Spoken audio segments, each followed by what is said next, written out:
I won't go back to prison. Nnamdi Kanu shout back at Justice Omotosho as he forced him to enter his defense.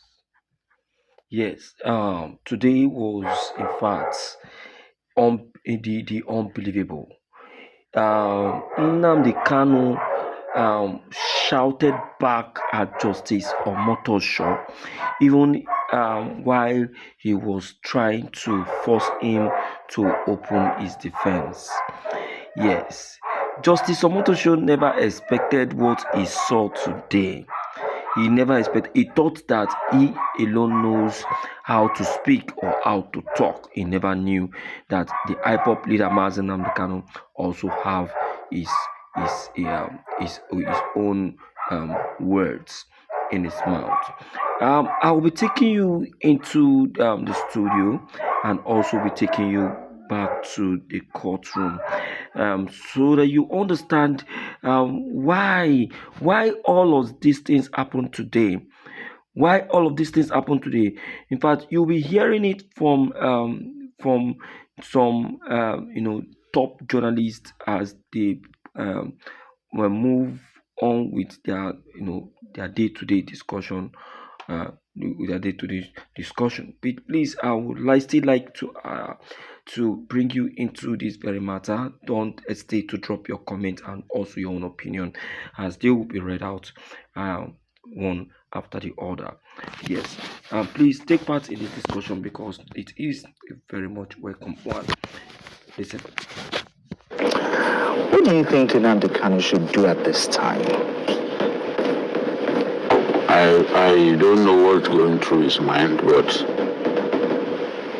a man who is not a trained lawyer, who is an economist, sending away his lawyers, including the great Kanu Agabi, sending them packing and saying that he wanted to defend himself.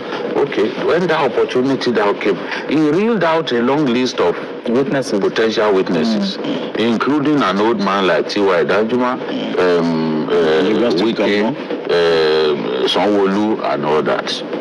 It was mere drama. The next time they came to court, he then said, okay, I'm not even defending myself anymore.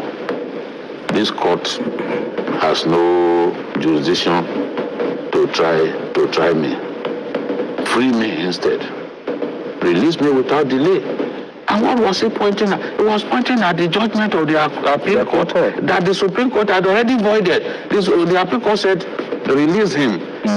You brought him to Nigeria illegally and all that. Without him going through an extradition trial against international best practices. Fine. But the Supreme Court had already ruled on the matter. How do you then go back, citing the same matter that had been decided as one of your grounds upon which you are asking to be released? That decision had been overturned. It's just like Natasha claiming that she won a case in court when in her heart she knew she was deceiving herself. I mean, we don't need this.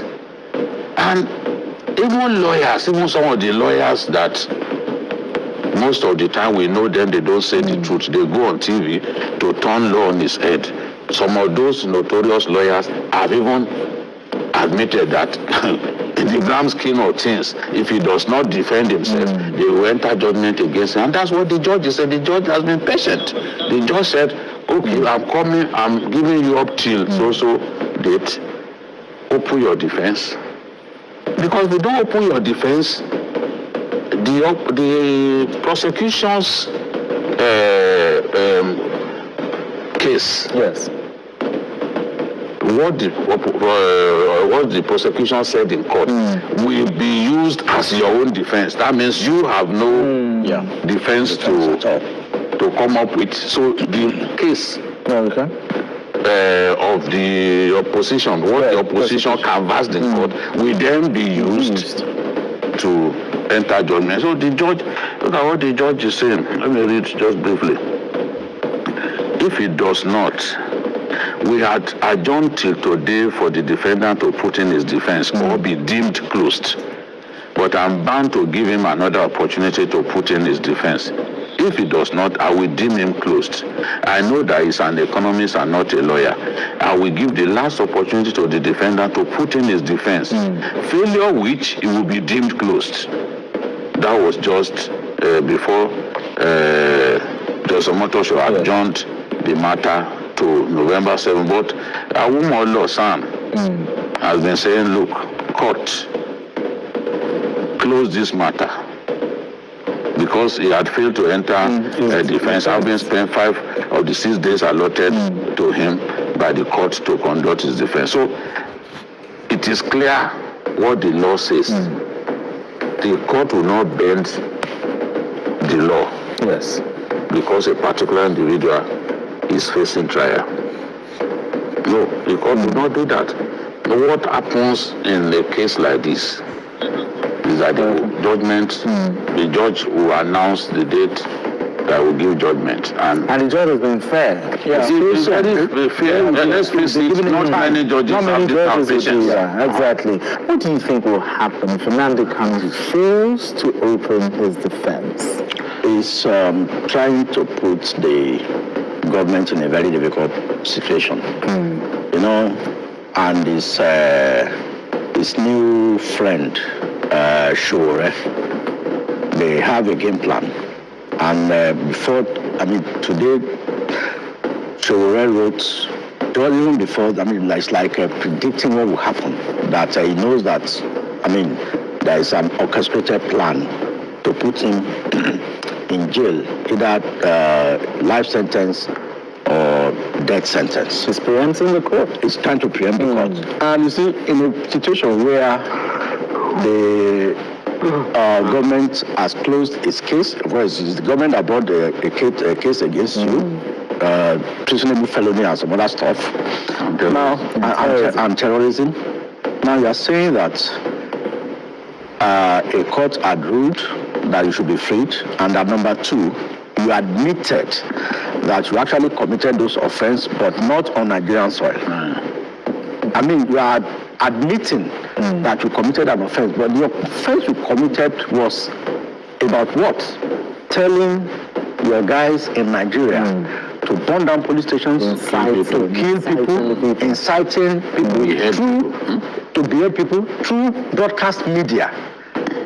Where you are broadcasting it from in UK, was it only limited to that place? People were listening to it all over the world, especially in Nigeria. So, but I think one of the lawyers had to caution him, I think 3 court sittings ago, that is an admission of guilt. You need to be careful. And that's what the judge also advised him 2 sittings ago, that Mr. Nnamdi Kanu, I will advise you to get a lawyer. I said, not even just a lawyer who understands criminal proceedings, because the case against you is criminal in nature. And criminal cases are very tricky. Now, you can't just say, I don't have anything to say. There's no case against you. No! The judge will rely on the... no case. These people are one-sided. They are one-sided. Okay. They are looking at the parts that Nnamdi Kanu, offended. What about the parts that the federal government of Nigeria offended? What about the parts where the federal government illegally extradited him, which is a very big crime? Have they looked into that part as illegal? Have they looked into that part as an offense?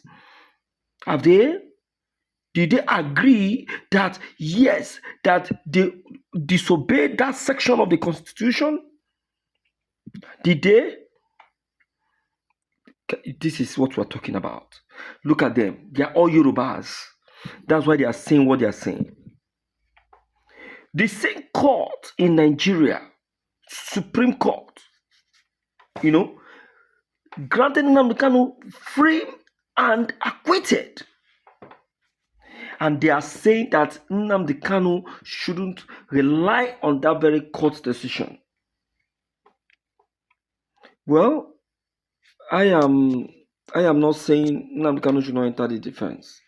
He should enter. But my people, they talk and say where 1, 2, 3, 4, 5, 6, 7, 8, 9, 10 Yoruba sit together, they will speak in one voice. And that is what you are saying. Look at their faces. Look at their faces. You can see that their opinions are the same. They are just speaking on the side where the federal government of Nigeria are on the advantage. Why on the part of Nnamdi Kanu, they sidelined it. They sidelined it, they refuse to speak and say, okay, this is the part that the federal government is offended. Please share this video, let everybody see the politics that have just been played on the part of President Nnamdi Kanu. Please, I cannot just, bear this anymore. Thank you.